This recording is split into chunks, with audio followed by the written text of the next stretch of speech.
back to Automotivania, and well, this is a particularly special video because, well, look what I'm stood in front of. It's an Aston Martin DB4 Superleggera.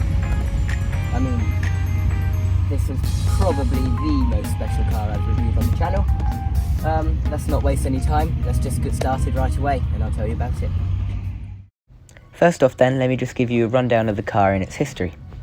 Now, DB4s were produced between 1958 and 1963, and they went through 5 series, this being a Series III from 1961. And while they do resemble the DB5 driven by James Bond, let me just confirm that the DB4 was not a Bond car. What it was, however, was the first car released since the legendary David Brown saved the company.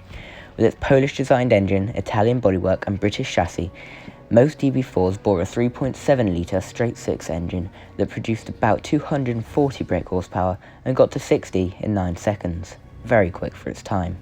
However, this particular DB4 was fitted from factory with the straight-six engine being 4.2 litres, as a fast road and race engine fitted with RS Williams, steel crank and Motorman cams.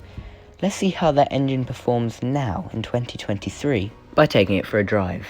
First, however, I need to say a massive thanks to Pendine Historic Cars for letting me review this car.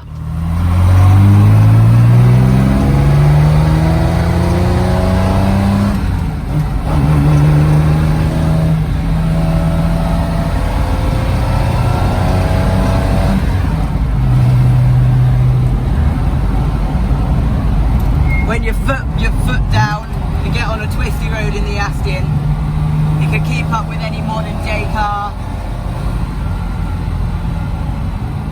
Acceleration is amazing, cornering is amazing, the whole car is just amazing.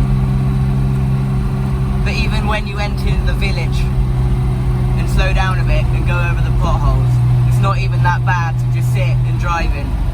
It's phenomenal, this car. It is a perfect blend because it can go super fast and corner really well, and then you slow down, go through a village, go on the motorway, and you can just chill. But the one thing you do always have is the sound of the glorious straight-six engine, which just sounds.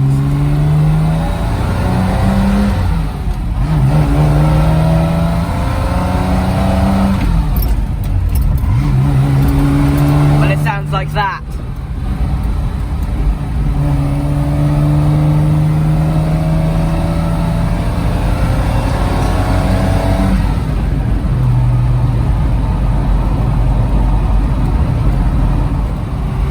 I can't give you the full story.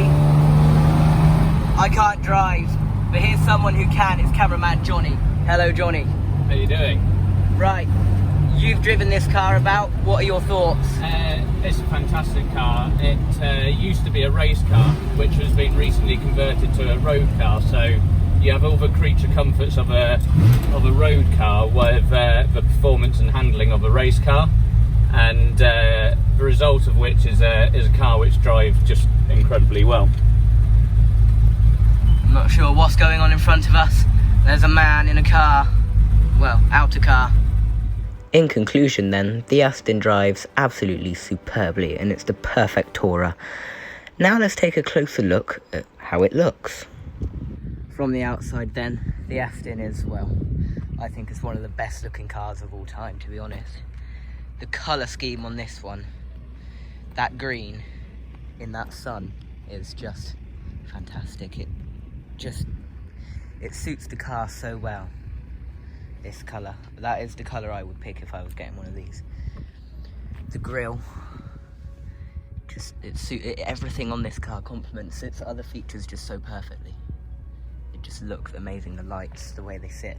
But the best thing about the front is this little scoop thing. It just gives the car so much presence, and it really does look, even compared to today's cars, it just looks fantastic.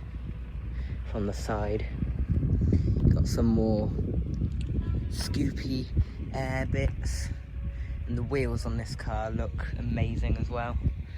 The shape, just the very shape of the vehicle, just look at it, it flows amazingly. It's just such a great looking car. From the back, another great angle.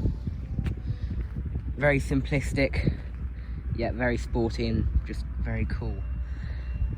The lights, just 3 dots. Might not look like much, but it really does suit the car perfectly. And then you just got your double exhaust there. That basically tells you everything you need to know about the looks of the Aston.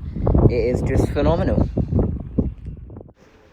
There's not too much to say about the interior other than it's also absolutely stunning. The red leather is amazing. The analog gauges and dials just make the car look cool and sporty. And it is just a true classic sports car from the inside, and you can tell. Not much really else to say than that, other than, yeah, very, very nice from the inside and the outside. So now let's see how practical it is, and I'm sure that will be interesting. Let's move on. Right then, well, how practical is the Aston Martin? So inside we've got some nice cubby holders. We'll count those in a minute, but what's more to look at is the back seats. Now the back seats, I mean, they are there, but I don't think I particularly use them. They're quite small. There's not much space, but still, they're there. If you need to use them, you can. The boot then, if I can get into it, if I can figure out how to get into it. So, there it is. That's actually a pretty decent size. So yeah, if you want to go sports driving, grand touring, whatever, you can take a lot of, you can actually fit quite a bit in there. That's actually very impressive. I wasn't expecting that at all. Well, I guess that basically covers the practicality. There's not much else to talk about, so let's count cubby holders. Right then, cubby holder count. We've got 1, 2, and then the same over here, 3. Good. 3. Nothing in the back. Yeah, I do believe that 3 is it. 3 cubby holders. Okay. Right then, the verdict.